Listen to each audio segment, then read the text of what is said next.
In recent years, we've heard a lot about NATO, from Trump complaining about members not spending enough on defence to its 70th anniversary earlier this year.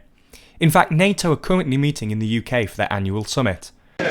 US President Donald Trump is expected to meet one-on-one with the leaders of France and Germany during this week's NATO summit in London.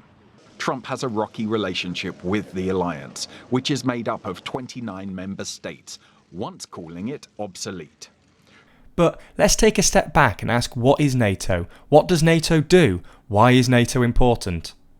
Quickly, before we answer those questions, I wanted to shout out our new charity badges, where all the profits go to charities working in their respective countries. Also, if you spend more than £40 in the store before Christmas, you'll also get a Christmas card signed by the TLDR podcast team, which does actually include myself. There's a link to the store in the description. NATO, or the North Atlantic Treaty Organisation, is the 70-year-old military and political alliance that spans the majority of continental Europe and North America, and it emerged in the aftermath of the Second World War. NATO roots trace back to the Treaty of Dunkirk between France and the UK in 1947. The Treaty of Alliance and Mutual Assistance was framed as a way for the UK and France to collaborate in measures of mutual assistance in the event of any renewal of German aggression.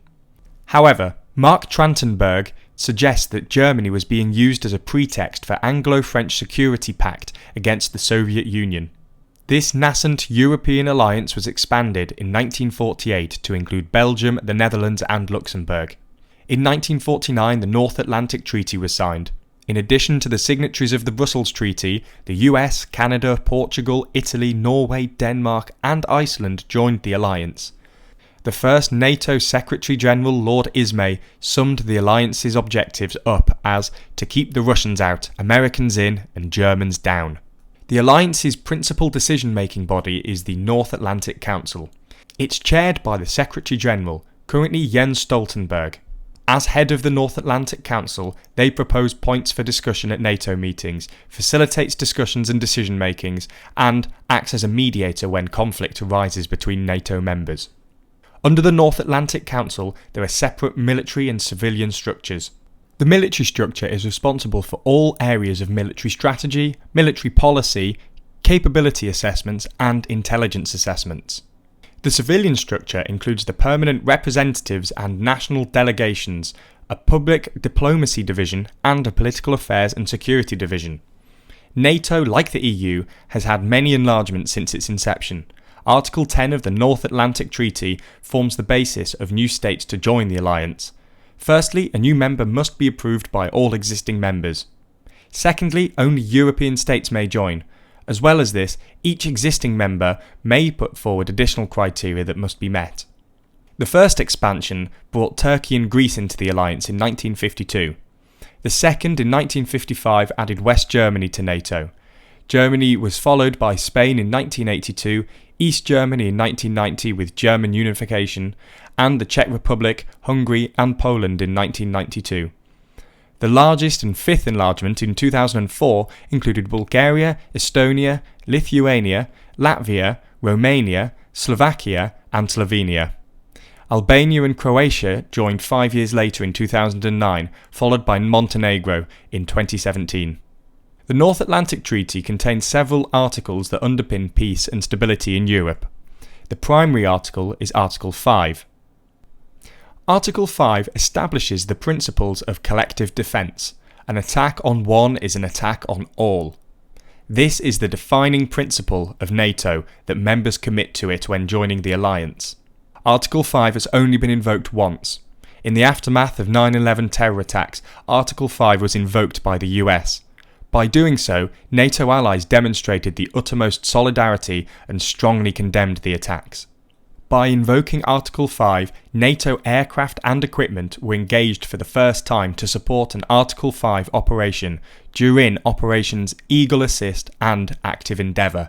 During both operations, NATO agreed to assist the US in a number of ways, including enhanced intelligence operations, blanket overflight rights for US and other allied aircraft, and to grant the US and other allies access to ports and aircraft in order to refuel aircraft and ships involved in counter-terrorism operations.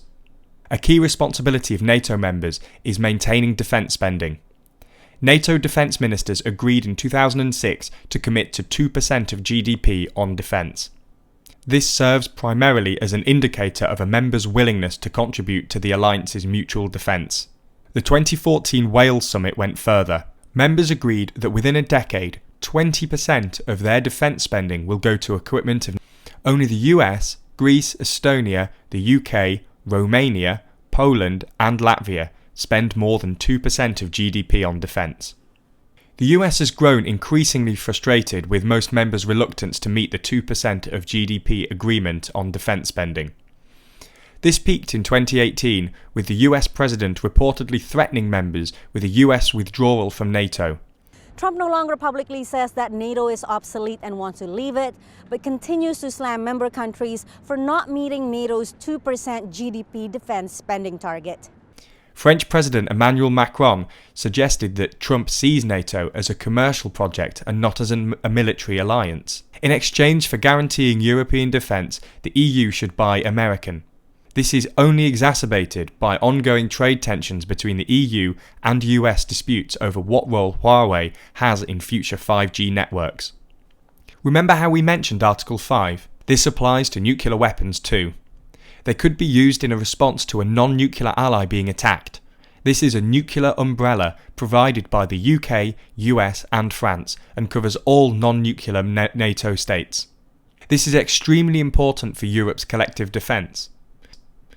In order to join NATO, countries also need to participate in the Members' Action Plan Mechanism, or MAP.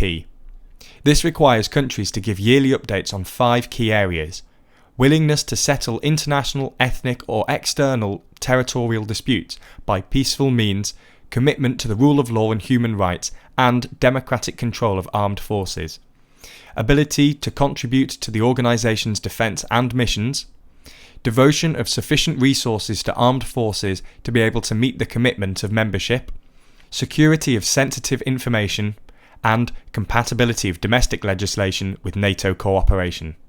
The Partnership for Peace is a NATO-run programme of bilateral relations between the alliance and non-members. There's a long list of partners, including Ireland, Sweden, Russia, Ukraine and Switzerland. NATO's importance to Europe cannot be understated. Ultimately, it is a guarantor of peace and stability in Europe. By encompassing and binding the majority of continental Europe, EU member states and the US to a framework that discourages violent conflict, NATO has provided and guarantees the peace needed to allow the EU to develop and integrate. Angela Merkel highlighted this in a speech to the German Bundestag recently. Maintaining NATO, she said, is important today because Europe cannot currently defend itself on its own. It effectively fills the void left by the lack of an integrated European approach to defence policy. NATO is beginning to be augmented by European agencies such as the European Defence Agency, European External Action Services, PESCO, and the Common Security and Defence Policy structures. So NATO is the cornerstone of European security against external challenges, from the Middle East and a resurgent Russia to global terrorism. Without NATO, Europe would likely not be as we know it today. As I mentioned right at the beginning, we now have 6 new badges in the store, and the profits from those badges all go to charities in the countries. Also, as I hinted, you can get yourself a TLDR Christmas card signed by the whole TLDR podcast team. We've created this TLDR Christmas card featuring the outgoing speaker trying to pick up a bit of work as a delivery driver.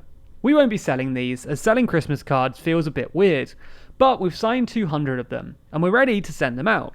So we've decided that anyone who spends more than £40 in the pin badge store before Christmas will also be sent one of the signed cards. We're hoping that doing so might encourage more people to pick up the charity badges, and if not, at least we had a nice time signing them. I'm also going to record this last bit because I know that we get a lot of comments saying that they don't like the abrupt change of narrator at the end, so you can also hit the bell icon if you want to be notified with all of our future videos. And you can also search for us on social media with just TLDR News.